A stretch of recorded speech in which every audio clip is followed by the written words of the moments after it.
The office was one of those places where dreams went to die. Endless screens, fake smiles, and a hierarchy so rigid it could crush anyone who dared to step out of line.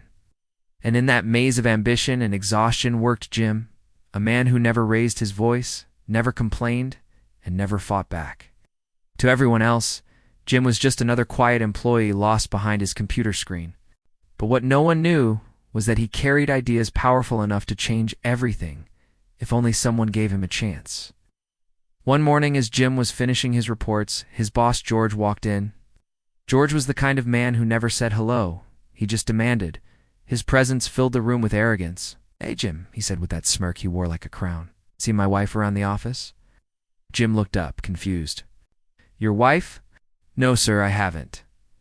George chuckled and muttered, "Of course you haven't," before walking away, leaving Jim awkwardly apologizing for something he didn't even understand. That was Jim always the one saying sorry. That afternoon, while everyone was laughing in the cafeteria, Jim sat alone, working on a project that had kept him up for 3 nights straight, an investment model that could bring in millions for the company. It wasn't just numbers to him. It was his shot to finally be seen, to prove that he was more than a background character in someone else's story. When he finally gathered the courage to talk to George about presenting the idea, his voice trembled a little. "Sir, about tomorrow's meeting, I'd like to present the project myself. It's my concept, and I think," but George interrupted, laughing. Jim, my friend, you come up with ideas, I present them. So that's the deal. Everyone wins, right?" He clapped Jim on the back like a buddy, but his words were knives. Jim forced a smile, whispering, "Right. Everyone wins." That night, he sat at dinner with his wife, Amanda. She could tell something was wrong. She always could. "Rough day?" she asked. He nodded. Same as always. But her next words caught him off guard. "Honey, Steve mentioned he saw you at work today. You weren't supposed to be in, were you?" Jim looked puzzled. "I was home all day." "Why?" She hesitated. "Never mind.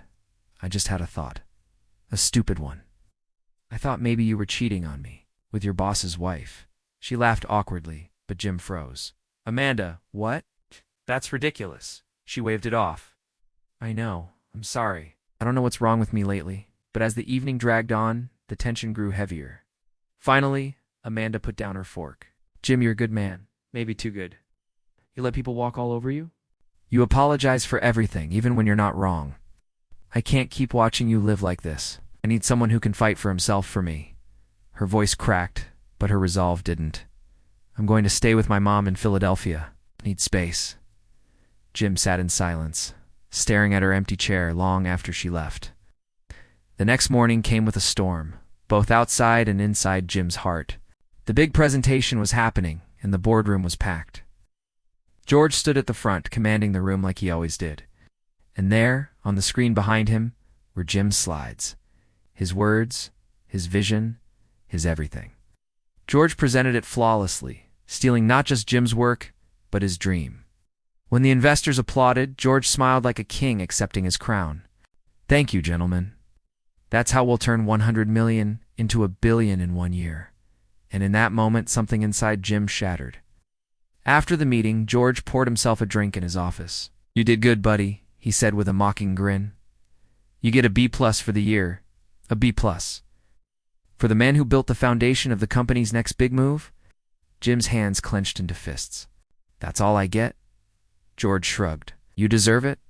His laughter echoed through the office as Jim quietly walked out. Days passed, the contract was approved, the deal sealed. The company celebrated, and George celebrated even harder. At one of the after-parties, he made a casual remark that froze Jim where he stood. "You know," George said, sipping his drink, "I could use some sunshine. I'm flying to Philadelphia next week." Jim's stomach turned. Philadelphia, Amanda City. His thoughts spiraled. The whispers, the late calls, her distance, it all made sense now. The next day, something in Jim changed. The first time in his life, he didn't feel small. He felt angry, powerful even. So when the investors returned to finalize the paperwork, Jim stood up in the middle of the room. "Wait," he said firmly, his voice cutting through the chatter. "George didn't create this project. I did." The room went silent. George's smile vanished. "Jim, sit down." "A "Don't do this." But Jim didn't stop. "He's been stealing my work for months. And while he was doing that, he was sleeping with my wife." The investors gasped. George's composure cracked. "You're out of your mind," he snapped. But one of the board members, Gloria, spoke up. "Is that true?" Jim opened his laptop and displayed a series of drafts, timestamps, and emails, proof that he was the real author behind the entire project. George stuttered, sweat beating down his forehead. The truth was undeniable. "Mr. Jacobs," Gloria said after a long pause, "from this moment, you're in charge of the project. Congratulations. As for you, George, pack your things." The room buzzed with whispers as security escorted George out. Jim stood there, speechless. He'd finally done it. He'd stood up for himself, and this time, no one could take it away. That night, he went home to silence. Amanda's things were gone, but she had left an envelope on the table. Inside were divorce papers. A note read, "God forgives." "I don't." Jim sat down, staring at the words until the tears came. But this time, he didn't apologize. Not to her, not to anyone. Months passed. Jim poured his energy into rebuilding his life and his career. He founded his own company, small at first, but built on honesty and grit. The same investors who once ignored him came knocking, eager to work with the man who had dared to speak up. Slowly, Jim rose from the ashes of betrayal, stronger than ever. One morning, as the sun rose over the city, he opened his email. A message from Amanda. The subject line read, "I'm sorry." He stared at it for a moment, then deleted it without opening. He looked out the window at the skyline and smiled. For the first time in his life, Jim wasn't afraid. He had lost everything and found himself.